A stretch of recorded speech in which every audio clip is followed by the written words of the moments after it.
حضرت ابو حفص حداد رحمۃ اللہ علیہ ایک بزرگ گزرے ہیں. ان کی توبہ کا واقعہ بہت خوبصورت ہے. عالم جوانی کے اندر انہیں ایک کنیز کے ساتھ عشق ہو گیا، محبت ہو گئی، اور اس عشق کا یہ عالم تھا کہ کسی بھی طریقے سے وہ اس محبوب کو حاصل کرنا چاہتے تھے. انہوں نے نیشا پور میں جا کے ایک جادوگر سے بات کی اور اس سے ملاقات کی اور اسے کہا کہ میں چاہتا ہوں کہ جیسے بھی ہو محبوب میرے قدموں میں. آج بھی آپ کو جگہ جگہ وال چاکنگ نظر آتی ہے نا، محبوب آپ کے قدموں میں. تو یہ پرانا معاملہ ہے.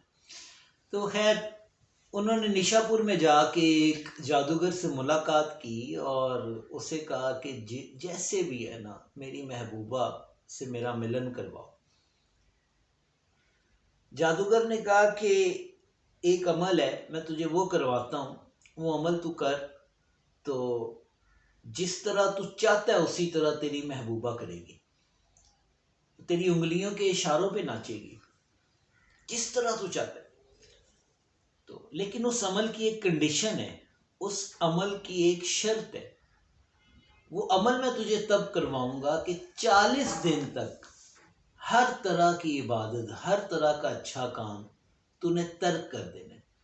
کوئی عبادت نہیں کرنی، کوئی ایسا کام نہیں کرنا جس میں نیکی کا گمان بھی ہو. ہر طرح کی اچھائی کو ترک کر دینا، چھوڑ دینا. تو اس کے بعد تو میرے پاس آ تو میں تجھے وہ عمل کرواتا ہوں.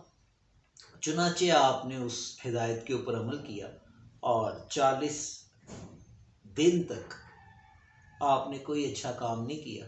اور 40 دن کے بعد جب اس جادوگر کے پاس گئے تو اس نے اپنا جادو سٹارٹ کیا، اس نے اپنا عمل شروع کیا.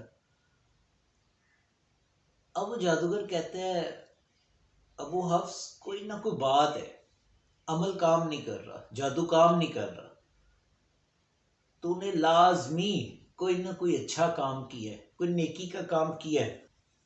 ایسا نہیں ہے، میرا یہ عمل بہت تیر با ہدف ہے اور میں نے اس عمل سے بہت سے لوگوں کو ان کی دلی مراد دی ہے. تو نے کوئی نیکی؟ ابو حفص کہنے لگے میں نے تو کوئی عبادت نہیں کی، کوئی نیکی نہیں کی ان 40 دنوں میں. کہنے لگا یاد کرو، غور کرو. ابو حفص نے بہت ڈیٹیل سے سوچا، غور کیا اور کہنے لگے ہاں یار اتنا ضرور ہے کہ چند دن پہلے میں ایک راستے سے گزر رہا تھا اور میں نے دیکھا راستے کے اندر ایک پتھر پڑا ہوا ہے. تو میں نے وہ پتھر اٹھا کے سائڈ پہ پھینک دیا. میں نے کہا یار راہ گیر گزرتے ہیں، مسافر گزرتے ہیں، کسی کو ٹھوکر نہ لگ جائے. یہ سن کر جادوگر کہنے لگا افسوس کی بات ہے کہ آپ ایسے خدا کی عبادت سے گریزیں جس نے معمولی سی نیکی کو وہ قبولیت عطا کی کہ میرے تمام جادو ناکام ہو کے رہ گئے. آپ نے جب جادوگر کی یہ بات سنی تو فوراً توبہ کی اور خدا کی عبادت شروع کر دی اور ایسی گوشہ نشینی اختیار کی کہ اللہ تبارک و تعالیٰ نے آپ کو اپنی ولایت اور دوستی کے درجے کے اندر شامل فرما لیا.